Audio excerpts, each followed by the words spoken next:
Selamat pagi, saudara-saudaraku yang terkasih dalam nama Yesus. Pada pagi hari ini berkesempatan untuk menyampaikan sedikit firman Tuhan. Semoga dapat menjadi landasan dalam langkah pekerjaan kita pada pagi hari ini. Sebelumnya kita mulai dengan berdoa dulu. Mari kita berdoa. Ya Tuhan, Allah Bapa kami yang bertata dalam kerajaan surga ya Tuhan, jamahlah kami satu persatu ya Tuhan. Sentuhlah hati kami ya Tuhan, untuk siap mendengarkan firman-Mu pada pagi hari ini, untuk menjadi landasan dalam kerjaan kami. Terima kasih ya Tuhan. Haleluya, amin. Untuk bacaan pada pagi hari ini didasari dari 1 Yohanes 4 ayat yang ke-16 sampai ke-21.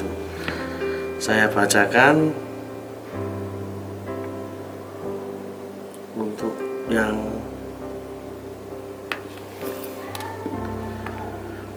ayat ke-16. Kita telah mengenal dan telah percaya akan kasih Allah kepada kita. Allah adalah kasih, dan barang siapa tetap berada di dalam kasih, ia tetap berada di dalam Allah dan Allah di dalam dia. Ayat yang ke-17, dalam hal inilah kasih Allah sempurna di dalam kita, yaitu kalau kita mempunyai keberanian percaya pada hari penghakiman, karena sama seperti dia, kita juga ada di dalam dunia ini. Ayat yang ke-18, di dalam kasih tidak ada ketakutan kasih. Di dalam kasih tidak ada ketakutan. Kasih yang sempurna melenyapkan ketakutan. Sebab ketakutan mengandung hukuman, dan barang siapa takut, ia tidak sempurna di dalam kasih. Ayat ke-19, kita mengasihi karena Allah lebih dahulu mengasihi kita.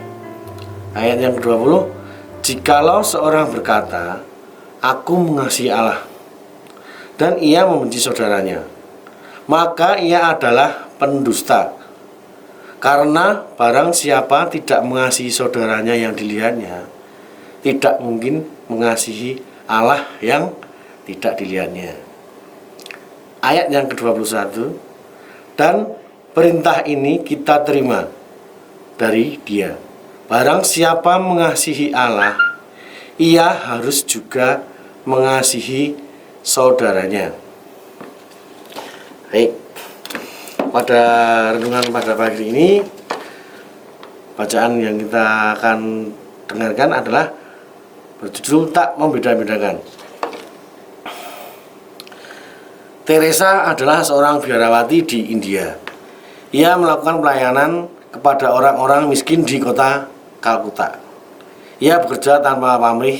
Ia memberikan seluruh hidupnya bagi para gelandangan dan orang-orang terbuang. Banyak orang bertanya, mengapa Suster Teresa mau melakukan pelayanan semacam itu?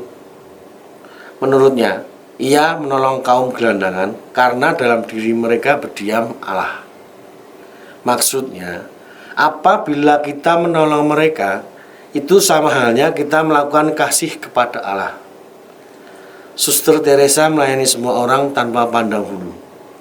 Ia tidak pernah membeda-bedakan orang berdasarkan agama, warna kulit, kelompok politik, dan berbagai atribut manusiawi lainnya.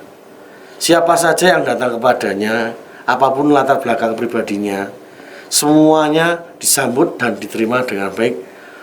Karena itu, sudah sewajarnya manakala aktivitas Suster Teresa memperoleh penghargaan, yaitu penghargaan internasional. Ia menerima hadiah Nobel.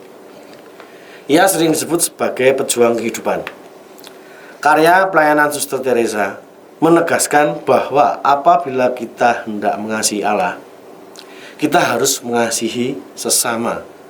Sesama adalah semua orang yang kita jumpai dalam kehidupan kita sehari-hari. Yang membutuhkan pertolongan kita sesama bukan hanya orang-orang yang seagama, sesuku, sekelompok dengan kita. Sesama adalah semua orang tanpa membedakan latar belakang mereka. Mereka itulah yang semestinya kita kasihi. Mari kita membiasakan diri mengasihi sesama kita tanpa membedakan latar belakang mereka.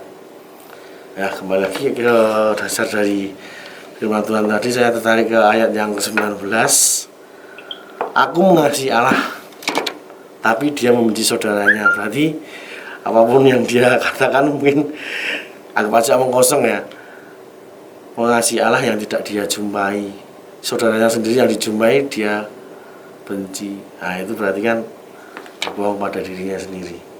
Baik, untuk sekian pada pertemuan pada pagi hari ini. Untuk pembacaan renungan kita tutup dengan doa. Mari kita berdoa.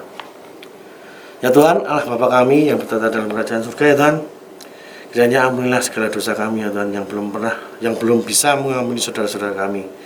Kami dalam kehidupan ini belajar, ya Tuhan, kiranya kasih sesama manusia adalah sebagai dasar kami mengasihi Engkau, ya Tuhan.